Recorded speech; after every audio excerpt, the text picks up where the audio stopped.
अस्सलाम वालेकुम क्लास। उम्मीद है आप सब खैरियत से होंगे। आज जो हमारे पास टॉपिक है वो हम लोग डिस्कस करेंगे प्रिंट एफ फंक्शन, जिसे हम आउटपुट फंक्शन भी कहते हैं, जो कि सी लैंग्वेज की सीरीज से हम लोगों ने लिया है।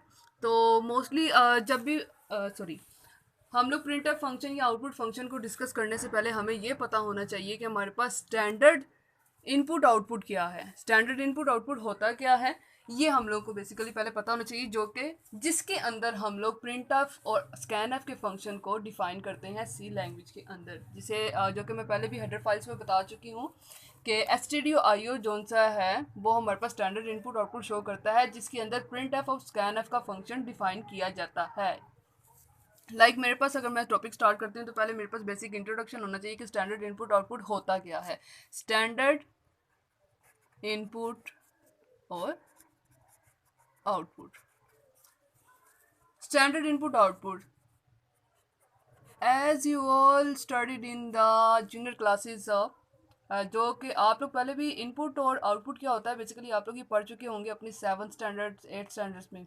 तो इनपुट हमारे पास बेसिकली क्या होता है कि वो ऐसा प्रोसेस, ऐसा टास्क जो कि यूज़र परफॉर्म करता है। यूज़र कोई भी चीज़, कोई भी डाटा कंप्यूटर में एंटर करवाता है, टाइप करता है, तो वो हमारे पास होता है इनपुट। इसी तरह आउटपुट हमारे पास क्या है, ऐसा टास्क या ऐसा प्रोसेस्ड डाटा जिसका रिजल्ट हमें हमारे स्क्रीन पे शो होता है, मॉनिटर पे शो होता है, वो हमारे पास होता है आउटपुट। अब मेरे पास इनपुट शो करवाने के लिए डिफरेंट डिवाइसेस हैं। डिफरेंट डिवाइसेस में मैं ले लेती हूँ, माउस भी है मेरे पास, कीबोर्ड है मेरे पास, या जॉयस्टिक है मेरे पास, एक्सेट्रा। इसी तरह आउटपुट के लिए भी मेरे पास प्रिंटर्स हैं, प्लॉटर्स है, मॉनिटर है, या कुछ भी एक्सेट्रा।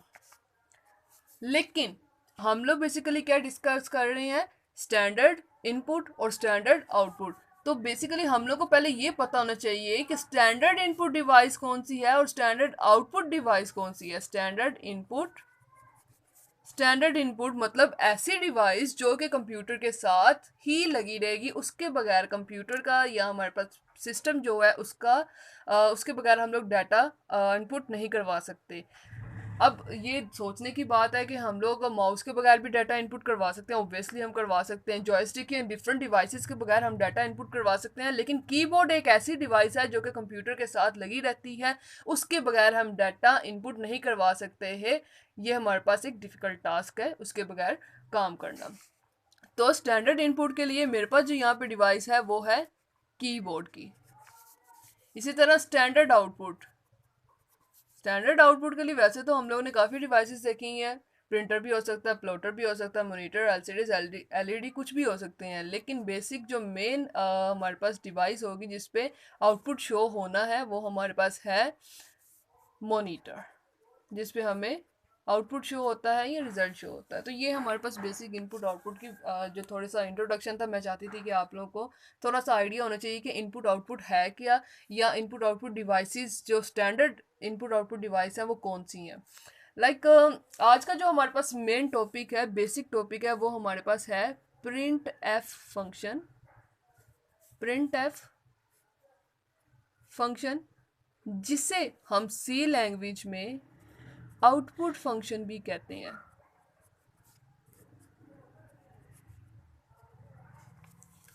अब प्रिंट एफ फंक्शन का काम क्या होता है, बेसिकली हम लोग जब सी लैंग्वेज की सीरीज का प्रोग्राम कोई भी करते हैं तो स्टूडेंट्स के मन में डिफरेंट क्वेश्चंस आते हैं। पहले आता है हमारे पास प्री प्रोसेसर डायरेक्टिव क्या है, सेकेंडली हेडर फाइल्स क्या है, फिर हमारे पास ये प्रिंट एफ आउटपुट फंक्शन क्या है या स्कैन एफ फंक्शन क्या है। इसीलिए मैंने ये छोटे छोटे क्वेश्चंस को दूर करने के लिए जो कॉम्प्लिकेशंस आती हैं, मैंने डिफरेंट छोटे छोटे टॉपिक्स पे डिफरेंट लेक्चर्स दिए हैं। आप मेरे चैनल को ज़रूर सब्सक्राइब करें ताकि आप लोगों को बाकी सब लेक्चर्स की भी अपडेट मिल सके और आपको आसानी हो सके डिफरेंट लेक्चर्स को समझने में। तो इसलिए आज का जो हमारे पास टॉपिक हम लोग डिस्कस कर रहे हैं वो हमारे पास है प्रिंट एफ का फंक्शन, यानी इसे हम आउटपुट फंक्शन भी कहते हैं। प्रिंट एफ फंक्शन एक ऐसा फंक्शन है जो कि प्रोग्राम के दौरान में या कंप्यूटर स्क्रीन पे हमें जब रिजल्ट शो करवाता है, कोई ना कोई मैसेज को शो करवाने के लिए, मैसेज डिस्प्ले करवाने के लिए यूज़ होता है। फॉर एग्जांपल कोई मैसेज या कोई रिजल्ट हमें अगर शो करवाना है स्क्रीन पे, तो उसके लिए हम प्रिंट एफ फंक्शन यूज़ करते हैं। अब रही बात इसको लिखने का तरीकाकार क्या है, मतलब इसका सिंटेक्स क्या है। सिंटेक्स का मतलब होता है उसका तरीकाकार किसी भी चीज़ का। तो इसके तरीक़ेकार पे अगर जब हम आते हैं तो इसमें आएगा print F function,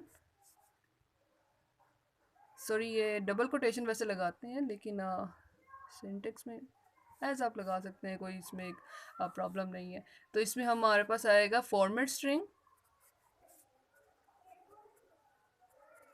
format string और लास्ट में सेमीकोलन। फॉर्मेट स्ट्रिंग को हम लोग कंट्रोल स्ट्रिंग भी कहते हैं। इसमें कोई भी आप मैसेज जो भी स्क्रीन पर डिस्प्ले करवाना चाहते हैं, शो करवाना चाहते हैं, आप वो मैसेज इस पर लिख सकते हैं। इसके अलावा एक और हमारे पास इसका तरीक़ाकार है लिखने का, वो हमारे पास क्या है, प्रिंट एफ। प्रिंट एफ में मेरे पास आ गया जी फॉर्मेट स्ट्रिंग,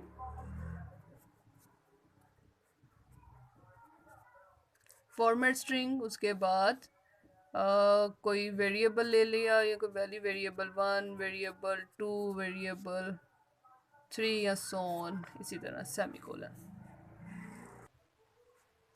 अब हम लोग जो हमारे पास पहला फॉर्मेट है, जो सिंटेक्स है उसका तरीक़ाकार, उसके थ्रू अगर हम जब देखते हैं तो प्रिंट एफ पहले मैंने लिखा हुआ है और उसमें लिखा है फॉर्मेट स्ट्रिंग। अब फॉर्मेट स्ट्रिंग में इसमें क्या होगा, प्रिंट एफ मैंने लिखा, for example this is an example, print F function format string में जो भी मैसेज आप लिखेंगे वो एज इट इज़ स्क्रीन के ऊपर शो हो जाएगा। और फॉर्मेट प्रिंट एफ की जितनी भी फॉर्मेट स्ट्रिंग्स होते हैं उनको हम डबल कोटेशन मार्क्स के अंदर लिखते हैं। लाइक फॉर एग्जांपल मैंने यहाँ पे लिखा प्रोग्रामिंग, प्रोग्रामिंग इज इंटरेस्टिंग, तो ये message as it is output में स्क्रीन के ऊपर मुझे शो हो जाएगा। आउटपुट अगर मैं इसकी देखूं तो ये मेरे पास मैसेज शो हो जाएगा प्रोग्रामिंग इज़ इंटरेस्टिंग, ऐसे सर। जबकि दूसरे सिंटेक्स के तरफ हम लोग अगर मूव करते हैं तो उसमें क्या होता है जी, हमारे पास पहले फॉर्मेट स्ट्रिंग देनी पड़ती है, फिर किसी भी वेरिएबल की जो वैल्यूज़ आप शो करवाना चाहते हैं, वेरिएबल शो करवाना चाहते हैं, वो डिस्कस किया जाता है। अब इतने पोर्शन में फॉर्मेट स्ट्रिंग के अंदर हमारे पास यहाँ पे दो चीज़ें आ जाती हैं जी, फॉर्मेट स्पेसिफायर एक और दूसरा स्केप सीक्वेंस आ जाता है, जो कि हम अपने नेक्स्ट लेक्चर में तफसील से डिस्कस करेंगे। प्रिंटफ फंक्शन में हम जो भी चीज़, जो भी मैसेज डिस्प्ले करवाना चाहते हैं वो एज इट इज़ आउटपुट में स्क्रीन पे शो हो जाता है, सिवाय दो चीज़ों को छोड़ के। वो दो चीज़ें कौन सी हैं, एक हमारे पास है जी फॉर्मेट स्पेसिफायर, और दूसरा हमारे पास है एस्केप सीक्वेंस, जो कि हम अपने नेक्स्ट लेक्चर्स में डिस्कस करेंगे। अब मैं यहाँ पे अगर मूव करती हूँ तो दूसरी सिंटेक्स के थ्रू मैं आपको एक एग्जांपल के थ्रू समझाती हूँ कि हम लोग कैसे इसे सॉल्व करते हैं।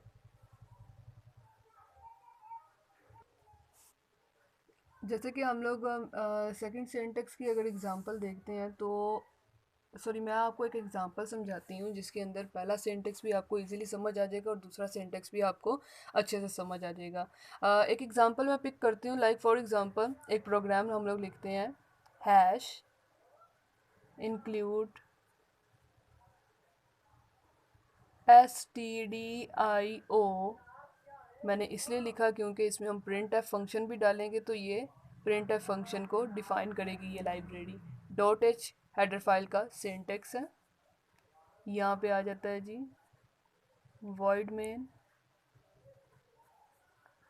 इससे अब मैं अपनी वर्किंग स्टार्ट करती हूँ यहाँ से। लाइक फॉर एग्जांपल मैंने एक वेरिएबल लिया इंट ए, ऑलराइट, जबकि अगर मैं फर्स्ट इस पर सिंटेक्स लगाती हूँ, इसमें मैं इंट ए लिखने के बाद मैं कहती हूँ जी print, sorry I am sorry, int a मैंने अगर एक वेरिएबल लिया है तो उसके अंदर ए इज़ इक्वल टू, मैं उसको वैल्यू असाइन करवा रही हूँ 5 या फिर 2 या 7 या कोई भी वैल्यू अगर आप उसे असाइन करवाते हैं। तो मैं अगर पहला फॉर्मेट लगाती हूँ, अपना पहला सिंटेक्स लगाती हूँ प्रिंट एफ, और मैं उसको कह देती हूँ जी ए, तो इसमें क्या मेरे पास वो आउटपुट शो करवाएगा आउटपुट क्या आ जाएगी मेरे पास यहाँ पे, आउटपुट होगी जी प्रिंट एफ ए लिखा हुआ है। अब इसमें ऐसा नहीं होगा कि प्रिंट एफ ए लिखा हुआ है तो ए की जो वैल्यूज हैं वो मुझे यहाँ पे प्रिंट करवा देगा, नहीं, उसने यहाँ पे लिखा हुआ है प्रिंट एफ डबल कोटेशन के अंदर ए लिखा हुआ है, यानी खाली ए लिखा हुआ है, उसने कोई फॉर्मेट स्पेसिफायर नहीं दिया, कोई स्केप सीक्वेंस नहीं बताया, कुछ भी नहीं। इसमें क्या होगा कि खाली ए एज इट इज शो हो जाएगा, सिर्फ एक मैसेज शो करवाया है उसने, तो वो ए था हमारे पास एज इट इज शो हो जाएगा। जबकि दूसरा अगर हम सिंटेक्स अप्लाई करते हैं तो उसके अंदर क्या है हमारे पास यहाँ पर प्रिंट एफ, दूसरा सिंटेक्स, इसको मैं जरा ना थोड़ा सेपरेट करके लिख देती हूँ ताकि आप लोगों को समझने में आसानी हो। प्रिंट एफ, मेरे पास प्रोग्राम क्या था, प्रोग्राम में मैंने डाटा टाइप ली थी इंट, इंट को मैंने एक वेरिएबल दिया था ए को मैंने वैल्यू असाइन करवाई 5 2 7, कोई भी वैल्यू आप असाइन करवा सकते हैं। मैंने इसमें 3 वैल्यूज अगर स्टोर करवाई हैं इस सीक्वेंस के साथ, कोमे के सीक्वेंस के साथ, तो मेरे पास क्या होगा, जब मैं इन 3 वैल्यूज को प्रिंट करवाना होगा तो उस मकसद के लिए यहाँ पर मैं दूसरा अपना सिंटेक्स लगाऊंगी, जो कि ये है, पहले आएगा इसमें फॉर्मेट स्ट्रिंग, फिर फर्दर उसमें जितने वेरिएबल्स हैं उनकी वैल्यूज हैं वो वहाँ पे आएंगी। फॉर एग्जांपल मेरे पास यहाँ पे आ गया जी print a is equal to a 2 5, मैंने ए को वैल्यूज असाइन करवाई हैं, तो मैं अगर दूसरा सिंटेक्स यूज करती हूँ तो पहले आएगा डबल कोटेशन मार्क, जो कि हम हर प्रिंट फंक्शन में मैसेज शो करवाने के लिए लिखते हैं। उसमें क्या होगा मेरे पास यहाँ पे value, value is equal to, यहाँ पे आ जाएगा जी परसेंटेज डी मैंने लगाया है, ये है हमारे पास फॉर्मेट स्पेसिफायर, जो कि हम नेक्स्ट लेक्चर में, मैंने पहले भी कहा, तफसील से डिस्कस करेंगे। फॉर्मेट स्पेसिफायर से कहते हैं।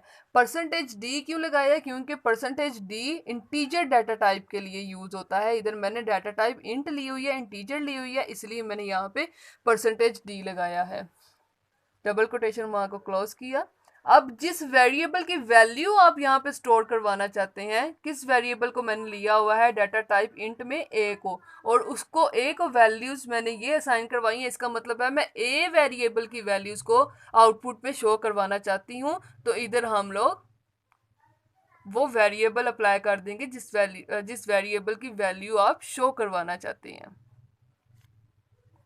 इसी तरह मेरे पास अब आउटपुट क्या आ जाएगा, पहले सिंटेक्स का आउटपुट मेरे पास सिर्फ ए आया, जो कि मैंने खाली मैसेज शो करवाया है। दूसरे का value is equal to percentage D A, इसमें क्या आ जाएगा, ए इज इक्वल टू मेरे पास आ जाएगा 5 2 7, जैसे कि मैंने वैल्यूज इधर असाइन करवाई हुई है। That's it. इसमें कोई मुश्किल या डिफ़िकल्टी या कोई प्रॉब्लम, किसी भी किस्म का मसला आपको इस लेक्चर में अगर हुआ हो तो आप लोग इसको मेंशन कर सकते हैं कमेंट में मेंशन करके आप अपना क्वेश्चन पूछ सकते हैं, या कोई भी टॉपिक या कोई प्राइवेट क्लासेस के लिए अगर आप डिस्कस करना चाहते हैं, कांटेक्ट करना चाहते हैं, तो ज़रूर रब्ता कीजिएगा और मैं कमेंट में मेंशन कीजिएगा। अल्लाह हाफिज़।